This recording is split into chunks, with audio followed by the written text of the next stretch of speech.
और अब बात पहाड़ पर पुष्कर राज की। जी हाँ, उत्तराखंड के पुष्कर सिंह धामी 11वें मुख्यमंत्री बन गए हैं। आज उन्होंने सीएम पद की शपथ ली है। राज्यपाल बेबी रानी मौर्य ने उन्हें ये शपथ दिलाई। सीएम के साथ 11 मंत्रियों ने भी पद और गोपनीयता की शपथ ली है। सीएम बनने के बाद पुष्कर सिंह धामी ने प्रेस कॉन्फ्रेंस की, इस दौरान उन्होंने क्या कुछ बातें कही है आपको बताते हैं। क्या इसका असर चुनाव में नहीं पड़ेगा? नहीं, कोई असर नहीं पड़ने वाला। बहुत काम हुआ है भारतीय जनता पार्टी की सरकार में, और मोदी जी का जो मंत्र है सबका साथ, सबका विकास और सबका विश्वास है ना, वो हम लोग लगातार उसको आगे बढ़ाएंगे। और उत्तराखंड के अंदर बहुत सारे काम हमारी केंद्र की सरकार, मोदी जी की सरकार ने किया, राज्य सरकार ने किया, उन चीजों को हम जनता के बीच में ले जाएंगे। उत्तराखंड के मुख्यमंत्री पुष्कर सिंह धामी की पहली कैबिनेट की बैठक आज हुई और कैबिनेट की इस बैठक में प्रदेश प्रभारी, प्रदेश अध्यक्ष और प्रदेश संगठन मंत्री भी शामिल हुए। बैठक में सरकार के कामकाज को लेकर चर्चा की गई, साथ ही कई अहम फैसले भी इस बैठक में लिए गए, जिनमें नौजवानों का हित और राज्य की जरूरत को लेकर भी कई अहम फैसले लिए गए। हालांकि सबकी नजर पुष्कर धामी की इस बैठक में टिकी हुई थी और इस बैठक के बाद कैबिनेट मंत्री पुनियाल ने क्या कुछ कहा, आइए आपको सुना। की कैबिनेट चली है और काफी अहम फैसले नौजवानों के हितों को लेकर के, बेरोजगारों के हितों को लेकर के, और कई जो महत्वपूर्ण राज्य की आवश्यकता है उनको लेकर कैबिनेट ने निर्णय लिए, क्योंकि ये काफी महत्वपूर्ण फैसले हैं और मैं समझता हूँ इनसे राज्य को बचाया जाए।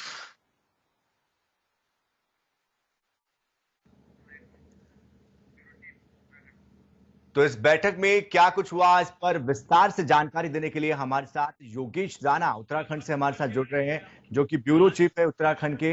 योगेश जी, आपसे सबसे पहले हम जानना चाहेंगे इस बैठक का लबो-लुभाव क्या था, किस तरह से इस बैठक में निर्णय हुए हैं, किन किन मुद्दों पर विशेष तौर पर बात हुई है।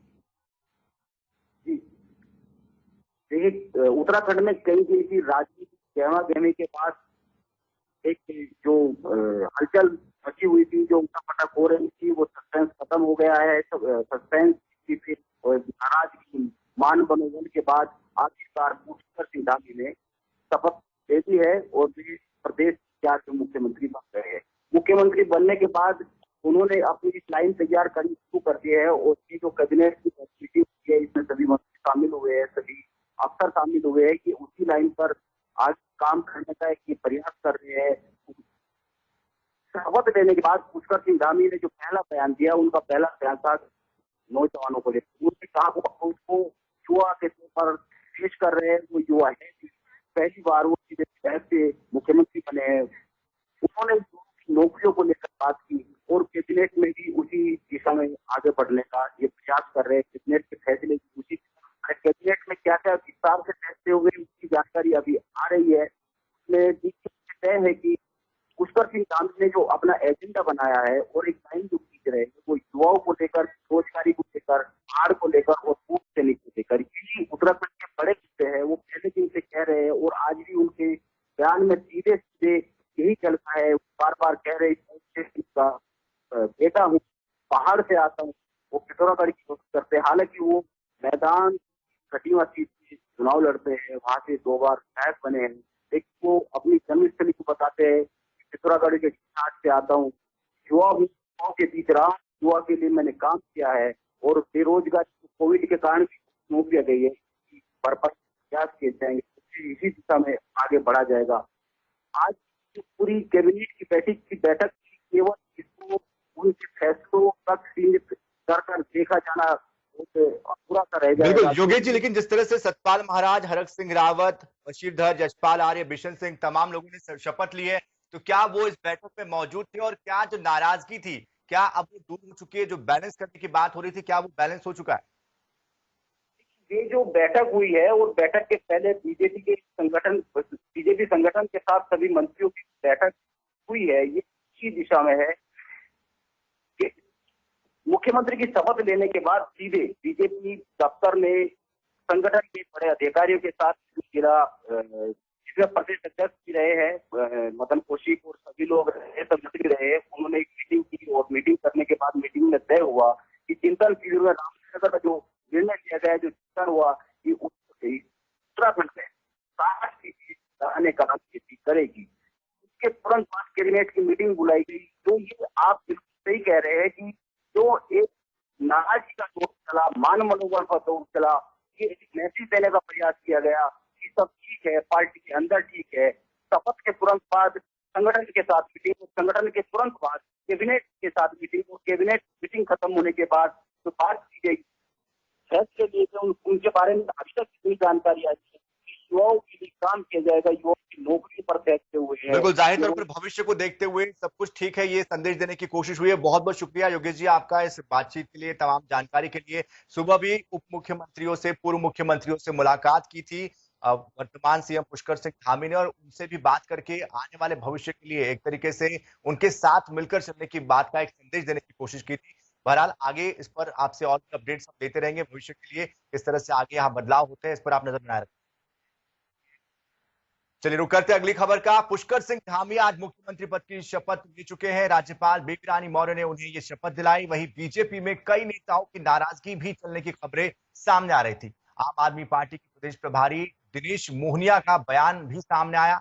बीजेपी के विधायक हमारे संपर्क में है, उन्होंने कहा जिस तरह से पार्टी में असंतोष चल रहा है तो संख्या बढ़ सकती है।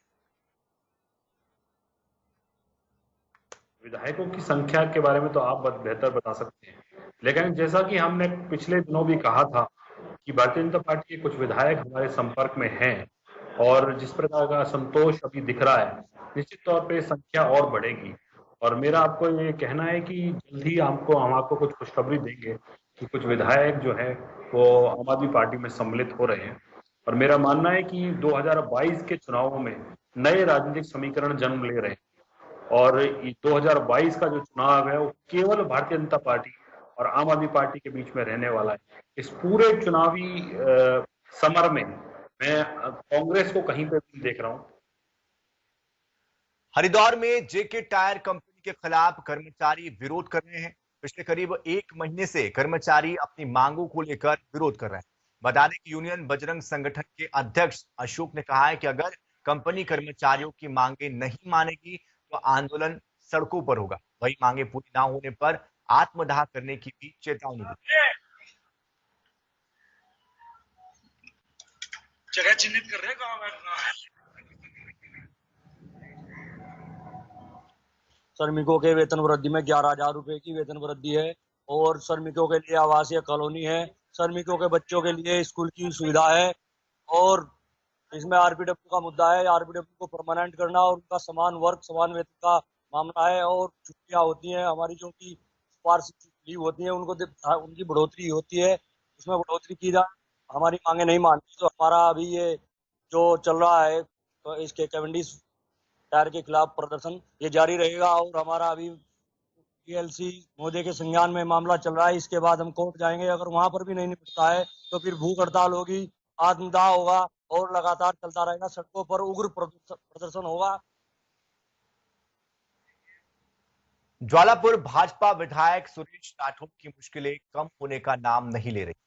भाजपा नेत्री ने बहादुराबाद थाने में उनके खिलाफ बलात्कार का मुकदमा दर्ज होने के बाद कांग्रेस पार्टी में जगह जगह भाजपा विधायक के खिलाफ प्रदर्शन कर रही है, ये कहा। और आज भगवानपुर विधानसभा में युवाओं और किसान कांग्रेस ने प्रदर्शन करते हुए सुरेश राठौर का पुतला दहन किया। बता दें कि कांग्रेस पार्टी लगातार बीजेपी विधायक को निष्कासित करने और कड़ी से कड़ी सजा देने को लेकर मांग कर रही है। वही किसान कांग्रेस के ब्लॉक अध्यक्ष सैयद फहीम ने कहा है कि जब भाजपा की सरकार बनी थी तब उनका नारा था बेटी बचाओ बेटी पढ़ाओ, लेकिन अब भाजपा वालों से ही बेटियों को बचाना मुश्किल हो गया। भाजपा के ज्वालापुर विधानसभा से जो विधायक है सुरेश राठौर, उनका मामला है, उनके खिलाफ जो बलात्कार का मामला दर्ज हुआ है। एक तरफ तो नरेंद्र मोदी जी और भाजपा कहती है कि बेटी बचाओ बेटी पढ़ाओ। अब हालात ये हो रहे हैं पूरे देश में कि भाजपा से अपनी बेटी, भाजपा के विधायकों से बेटी बचाओ, ये चल रहा है। बलात्कार जब तक प्रदर्शन और ये आंदोलन चलते रहेंगे जब तक भाजपा के विधायक सुरेश राठौर को कड़ी से कड़ी सजा और फांसी की सजा न दी जाए। धर्मनगरी हरिद्वार में मौसम का मिजाज बदला है। तेज हवाओं के साथ रिमझिम बारिश शुरू हुई है, जिससे कि लोगों को गर्मी से राहत मिली है। बारिश के बाद न्यूनतम तापमान में 4 डिग्री की कमी आने से मौसम खुशगवार हो गया है। इसके साथ ही आपको बता दें कि लॉकडाउन खुलते ही हरिद्वार में पर्यटकों के आने का सिलसिला भी शुरू हो गया, लेकिन पर्यटक कोरोना नियमों का पालन करते हुए नजर नहीं आ रहे।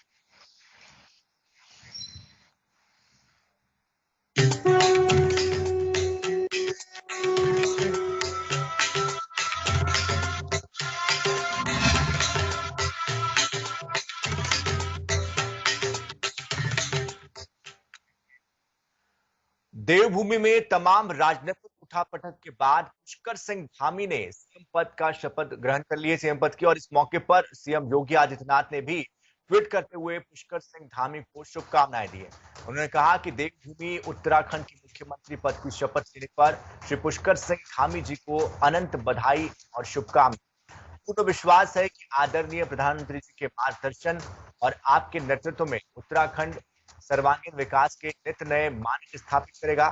आपके उज्जवल कार्यकाल के लिए मंगल कामनाएं।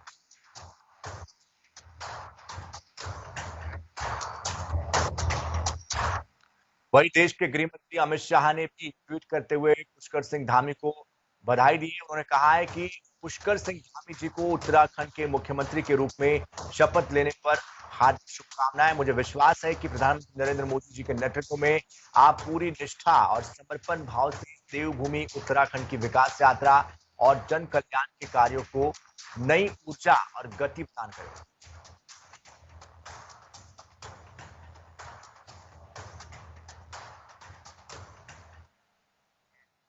वन महोत्सव के दौरान आज योगी सरकार पौधारोपण का नया रिकॉर्ड बनाएगी।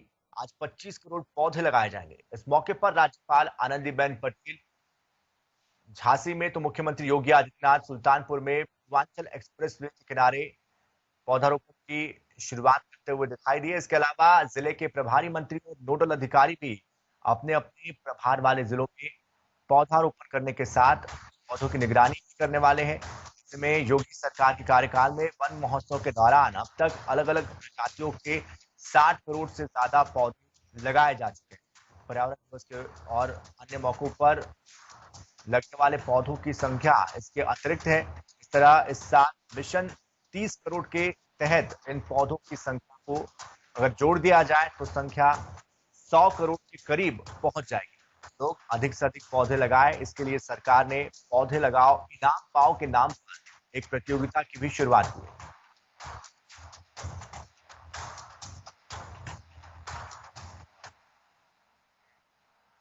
उत्तर प्रदेश के पर्यावरण को सुधारने के लिए मुख्यमंत्री योगी आदित्यनाथ पौधारोपण का नया रिकॉर्ड बनाएंगे। आज करीब 28 करोड़ पौधे लगाने का लक्ष्य उन्होंने रखा है। बता दें कि राज्यपाल आनंदीबेन पटेल ने झांसी में और मुख्यमंत्री योगी आदित्यनाथ ने सुल्तानपुर में पौधारोपण किया।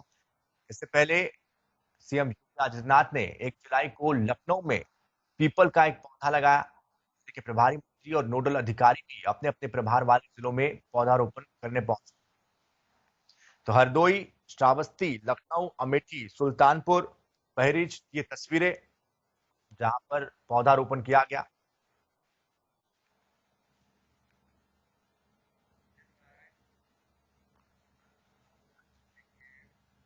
उत्तर प्रदेश में विधानसभा चुनाव से पहले संघ प्रमुख मोहन भागवत ने गाजियाबाद में एक कार्यक्रम के दौरान डीएनए को लेकर बयान दिया।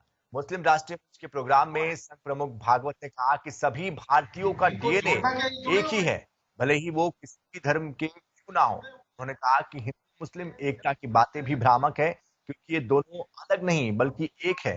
लोगों के बीच पूजा पद्धति के आधार पर अंतर नहीं किया जा सकता है। भागवत ने कहा कि सिद्ध हो चुका है कि हम पिछले 40,000 साल से एक पूर्वजों के वंशज है।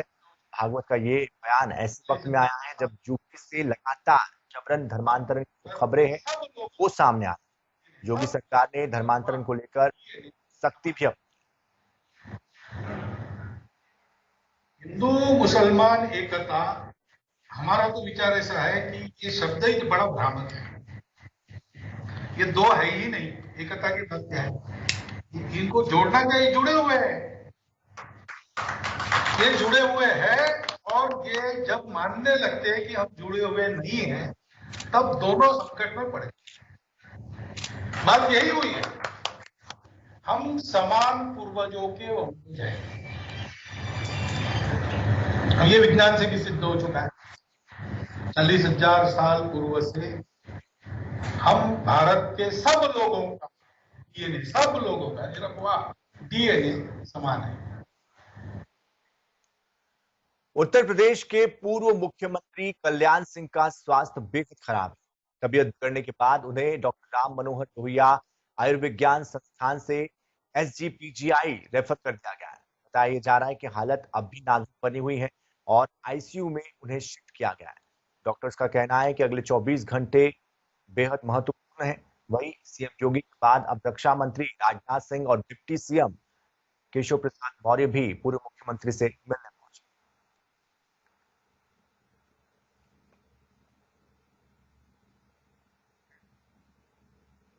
तो पूर्व मुख्यमंत्री से मिलने के लिए लगातार अब कई बड़े दिग्गज नेता भी पहुंच रहे हैं।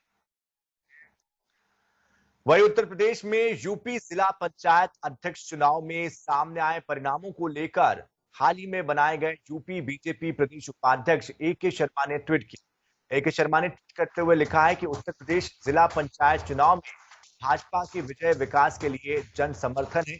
माननीय प्रधानमंत्री जी, मुख्यमंत्री जी, राष्ट्रीय और प्रदेश अध्यक्ष जी सहित पार्टी नेतृत्व और कार्यकर्ताओं को इसका श्रेय जाता है।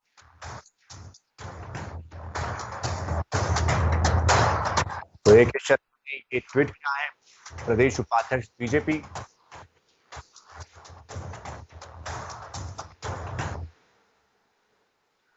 जिला पंचायत अध्यक्ष के चुनाव में मिली हार के बाद समाजवादी पार्टी के कार्यालय में बैठक की गई है और ये बैठक अखिलेश यादव की अध्यक्षता में हुई है। जिला पंचायत अध्यक्ष चुनाव में मिली हार को लेकर बैठक में चर्चा की गई, जिसमें कि पार्टी के नेता नरेश उत्तम सहित कई नेता भी मौजूद रहे।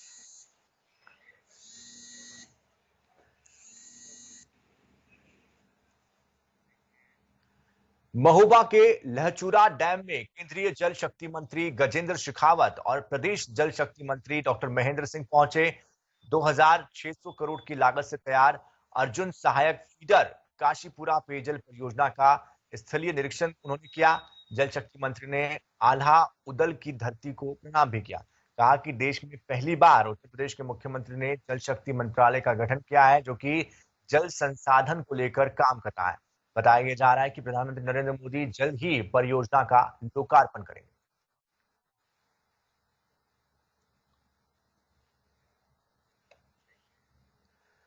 आगरा में लव जिहाद का मामला सामने आया है। दरअसल एक अधिकारी की मौत के बाद उसकी बेटी से लखनऊ के एक युवक ने नाम बदलकर दोस्ती कर ली और फिर लड़की को ब्लैकमेल कर उसे आर्य समाज मंदिर में ले जाकर उससे शादी कर ली, जिसके बाद रोजाना लड़की के साथ मारपीट और जबरन धर्म परिवर्तन करवाने को लेकर मानसिक शोषण वो कर रहा था। ऐसे में पीड़िता ने आरोपी के खिलाफ मुकदमा दर्ज करवाया और पुलिस ने आरोपी को गिरफ्तार कर लिया। लेकिन हैरान करने वाली बात यह भी है कि आरोपी आरिफ की तस्वीरें अब राष्ट्रपति रामनाथ कोविंद के साथ वायरल हो रही है।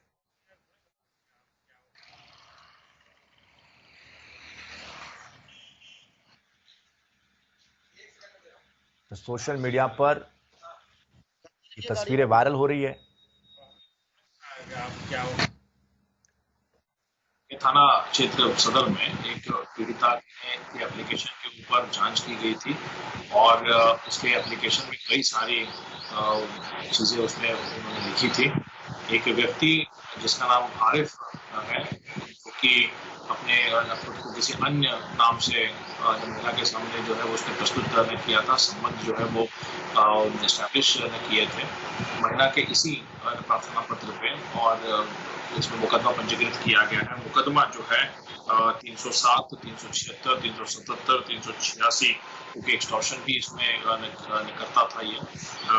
फिर बाद में जो एंटी कन्वर्जन लॉज हैं उसमें भी मुकदमा जो है वो पंजीकृत किया गया है। इस व्यक्ति की गिरफ्तारी करके इसको जेल में भेजा।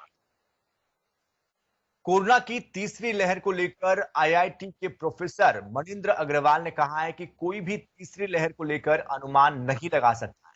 अगर जनता ने लापरवाही दिखाई तो तीसरी लहर का प्रभाव देखने को मिल सकता है। बताया जा रहा है कि प्रोफेसर की दूसरी लहर के दौरान किए गए सभी दावे सही साबित